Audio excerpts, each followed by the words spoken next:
반갑습니다. 여러분의 보좌관 주식대박 보좌관입니다. 화이팅! 영상을 보시기 전에 구독과 좋아요 부탁드립니다. 감사합니다. 투자는 개인의 판단에 따르지만 이번 영상이 큰 도움이 되시기를 바랍니다. 이번 영상은 8월 셋째 주 수급관심주 중간 점검 영상입니다.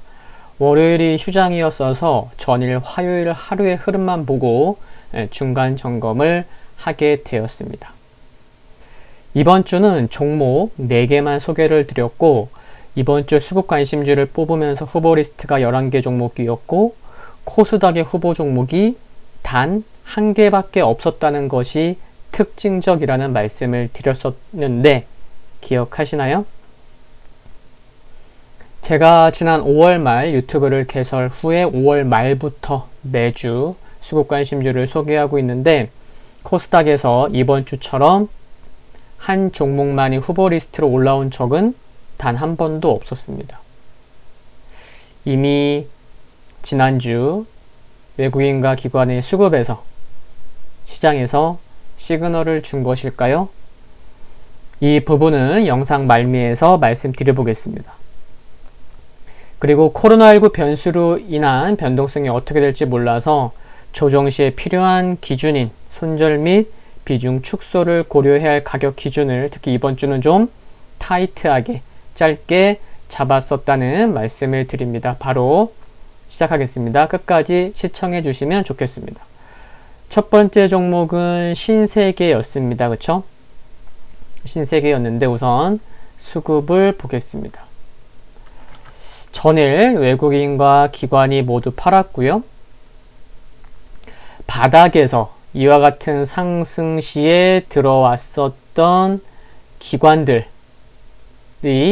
전일 하루에 상승할 때 들어온 매수 수량만큼 모두 매도된 것은 아니지만 코로나19 확산세로 인한 우려감으로 하락폭은 컸습니다. 살짝 아래꼬리 달기도 했긴 했지만 이번 코로나 확산세가 얼마나 오래 지속될지는 모르나 향후 중추절, 국경절, 광군절 등 이벤트에 따라서 중국 화장품의 수요가 증가할 수 있는 점은 앞으로도 계속 체크할 부분이라 생각을 합니다. 기술적인 부분을 말씀을 드리면 단기적인 관점에서 손절 및 비중 축소를 고려해야 할 가격으로 종가상 22만 1,000원이 강하게 지켜지지 못할 시로 대응하시면 될 것 같다고 말씀을 드렸었는데 전일 아침 시작한 가격 자체가 이미 22만 3,500원이에요.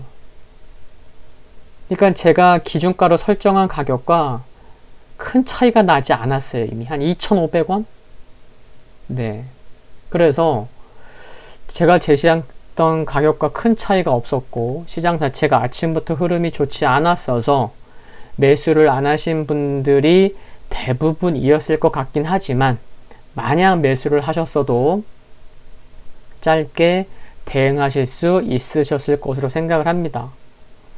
손절 및 비중 축소를 고려해야 할 가격은 엄격하고 보수적으로 대응을 해주셔야 한다는 것을 다시 한번 말씀을 드리겠고요. 신세계 올해 흐름 보세요. 주가 오른 게 없어요. 향후 이번 코로나 확산세까지 잠잠해진다면 중기적으로 모아갈 종목 중에 바닥권에 있는 종목 중에 하나라고 생각할 만큼 중장기로 볼만한 종목임을 말씀을 드리겠고 주가가 안정을 찾기 위해서는 바닥을 다지는 시간이 필요할 수도 있겠고 만약 바닥을 다지고 올라오는 게 아니고 좀 생각보다 빨리 올라온다면 22만 원을 강하게 돌파 후에 안착하는 모습까지 필요하다는 말씀을 드리겠습니다. 두 번째 화이팅입니다. 두 번째 종목은 대우조선해양입니다. 우선 수급을 봐볼게요. 수급을 보면 전일 외국인은 팔았지만 전일 같은 하락장에서도 기관은 오히려 매수를 했습니다. 37,000주. 금융투자가 좀 들어오는 상황이죠. 그쵸? 예, 금융투자가 지난주부터 27,000주, 2만주, 35,000주 이런 식으로 좀 들어오는 모습인 것 알 수가 있고요. 지난 수급관심주 소개 영상에서 대우조선 해양의 강점 볼만한 내용들을 말씀을 드렸었죠. 지금 또 중간 점검에서도 또 리바이벌 할 필요는 없겠고, 기술적으로는 단기적인 관점에서 손절 및 비중 축소를 고려해야 할 가격으로 종가상 24,400원이 강하게 지켜지지 못할 시로 대응하시면 될 것 같다는 말씀을 드렸죠. 기준 가격이 전일 하루 만에 이탈되었어요. 물론 영상 초반에도 말씀드렸지만 이 종목들이 이번 주는 4개 뽑았지만 토요일 오전에 뽑거든요. 그래도 코로나 변수가 어떻게 될지 몰라서 손절 및 비중 축소 고려 가격을 좀 타이트하게 잡긴 했지만 그래도 뭐 하루 만에 기준 가격을 이탈했습니다. 전일 매수하셨거나 아니면 천천히 중기적인 관점에서 보시려는 분들을 위해서 말씀을 드리면, 현주가 아래에 좀 확대해서 볼게요. 현주가 아래에 200일 이평선, 갈색선이 200일 이평선인데 200일 이평선이 정확히 봐볼까요? 23,080원? 23,000원 있는 관계로 7월 중순 이후에 대우조선해양이 좀 살짝 주춤했었죠. 이처럼 7월 중순 이후에 이렇게 주춤할 때도 갈색선인 200일 이평선에서 크게 이탈되진 않았어요. 갈색선 200일 이평선을 한번 두껍게 한번 해볼까요? 200일선.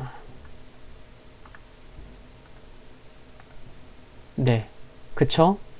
이제 좀 눈에 들어오시나요? 지금 제가 말씀드렸던 게 7월 중순 이후에도 대우조선해양이 주춤거릴 때도 200일선에서는 이탈한 적도 있지만 크게 이탈하진 않았었다 라는 것을 지금 말씀드리면서, 중요하게 지금 보는 200일선을 지금 두껍게 색칠했는데 그걸 말씀드리는 거예요. 지금 현주가 아래 200일선이 있다. 23,000원에 또 7월 중순 이후에도 좀 가격 조정보다는 기간 조정의 흐름이 남았는데 그때도 200일선에서 큰 이탈하진 않았다. 그래서 여기서 더 조정이 나온다고 하더라도 23,000원 전후가 강하게 지켜지는 게 중요하니까 말씀드리는 거예요. 강하게 지켜진다면 주가가 서서히 안정을 찾아갈 수 있어 보인다는 말씀을 드리는 거고, 그리고 여기마저 이탈된다면 지난 7월 중순 전 저가 기록했었던 이 가격 수준 22,000원까지 하락 가능성은 열어둘 필요가 있겠다고 말씀을 드립니다. 주가의 등락이 기관 수급에 의해서 큰 영향을 받아왔기에 중기적으로 보시는 분이라면 기관 수급에 보다 많은 관심이 필요할 것이라는 말씀을 드립니다. 화이팅입니다. 세 번째 종목은 화승 엔터프라이즈입니다. 우선 수급을 봐보겠습니다. 전일 하락폭이 컸는데도 불구하고 어제 외국인과 기관은 오히려 매수를 했습니다. 연기금도 어제 샀고요. 투신 선화펀드를 팔았지만 금융투자 어제도 사면서 5거래일째 매수를 이어가고 있습니다. 연기금은 전일까지 매수하면서 6거래일째 매수를 하고 있는데, anyway, 기술적으로는 단기적인 관점에서 손절 및 비중 축소를 고려해야 할 가격으로 종가상 12,400원이 강하게 지켜지지 못할 시로 대응하시면 될 것 같다고 말씀을 드렸는데, 지금 살펴봤듯이 외국인과 기관 모두가 매수했음에도 불구하고 전일 하루 만에 제시한 가격을 이탈했습니다. 향후 매매에 대응하시려는 분들을 위해서 말씀을 드리면, 거래량에 이미 동그라미도 쳐놨지만 이때가 8월 11일이었어요. 이때가 장대 양봉이 나왔죠.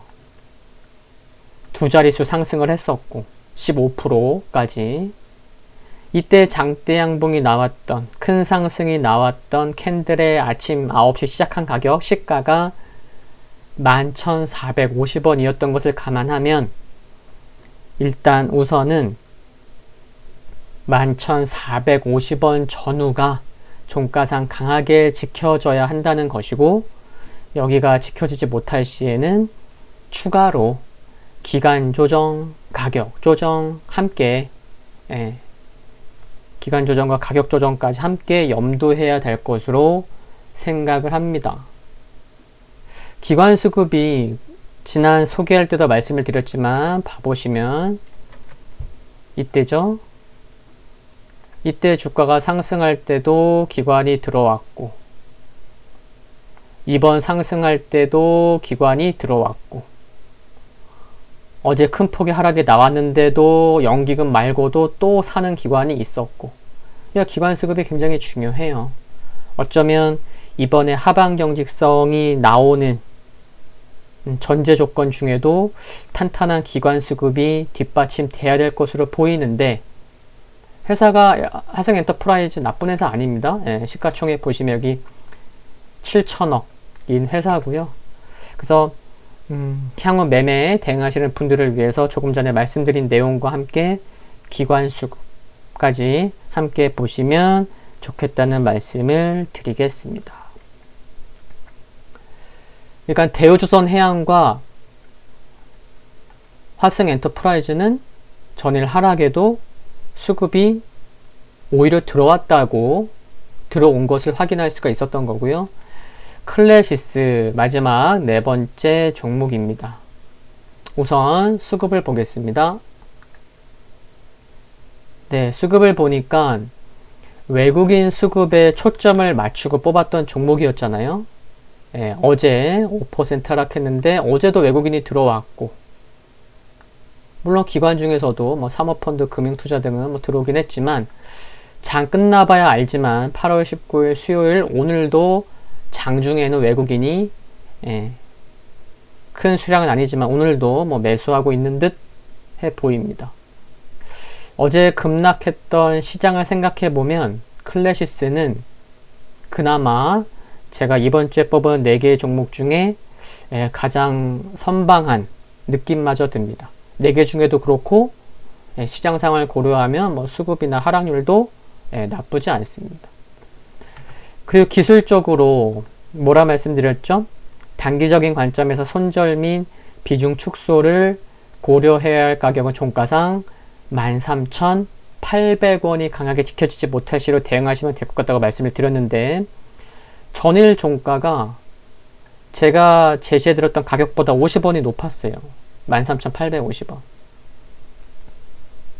그리고 현재 주가는 13,900원 전후에서 움직임을 보이고 있고 외국인 매수가 어제도 들어왔고 오늘도 장중에 좀 들어오는 모습이긴 하지만 처음에 종목을 소개할 때 제시해드린 전략대로 하시는 것이 좋다고 말씀을 드립니다. 중기적인 관점에서 본다면 아래로는 13,000원, 아래로는 13,000원, 위로는 15,000원. 이 가격권에서 등락을 보이다가 이제 방향을 결정 지을 것으로 본다는 거 참고하시면 좋겠고요.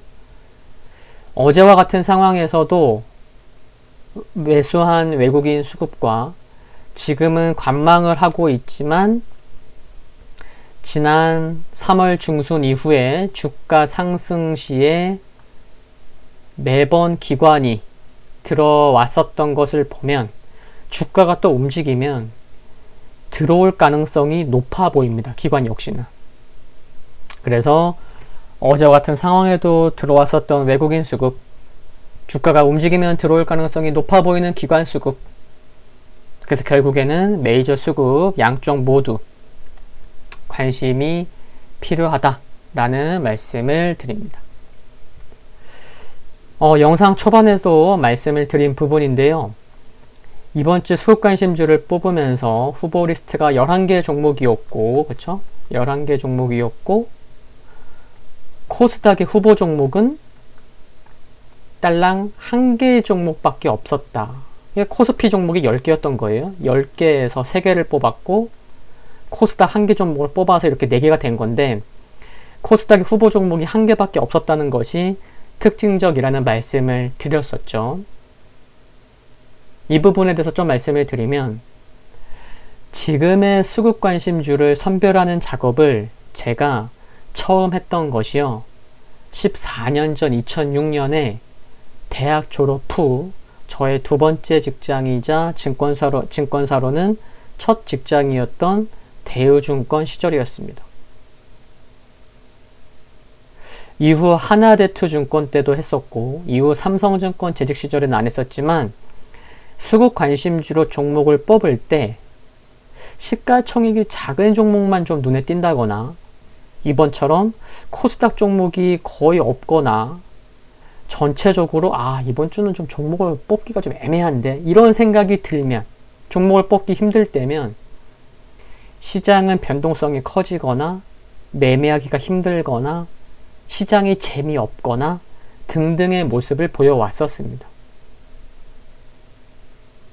정확히 날짜까지는 기억나진 않지만 수급 관심주를 뽑는 과정을 말씀드린 적이 있죠. 네, 기억하시는 분들도 계실 텐데 제가 종목을 뽑을 때 뭐 그런 과정도 말씀을 드렸고 지금 말씀드린 부분도 감안해서 선별하고 있다는 것 알아주시면 좋겠습니다. 그러니까 종목을 이렇게 일요일 오후 6시에 물론 하루 전에 뭐 멤버십 등급 절친 이상인 분들은 이제 토요일 오후 6시에 이제 소개를 받지만 일요일 오후 6시에 딱 종목을 받으면 오늘 왜 이렇게 종목이 또 없지?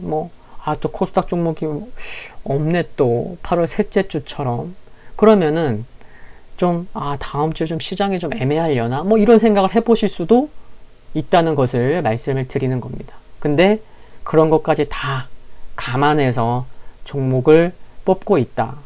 정말 시장이 더 안 좋아지면 그러면 안 되겠지만 종목이 4개가 아니고요. 2개일 수도 있고 그런 거예요. 그렇죠? 항상 유연한 관점에서 종목을 선정하고 있다는 거. 그렇죠? 차트만 좋다고 해서 뽑았으면 수급 관심주가 아니고 차트 관심주였겠죠. 그렇죠? 네. 전일 밤에 올린 영상에서 하락 종목수 2200개가 의미하는 바가 분명히 있고 내일 그러니까 오늘 반등할 수 있다고 말씀을 드렸는데 시장이 다행히 반등을 합니다. 다행이고요. 물론 시장의 색깔이 좀 다르긴 하지만 시장의 등락을 떠나서 지속적으로 유익한 자료를 올리려고 하고 있습니다. 오늘 오후에 컨펌이 되면 내일 잡아놓은 기업 탐방도 오랜만에 가게 될 것 같고요. 항상 화이팅입니다. 오늘 영상은 여기까지입니다. 도움되셨다면 구독과 좋아요 부탁드리고요. 영상물 아래에 좋아요 클릭은 큰 힘이 됩니다. 알림 설정에서 흔들거리는 종모양을 선택하시면 방송 업로드 후에 바로 보실 수 있습니다. 감사합니다.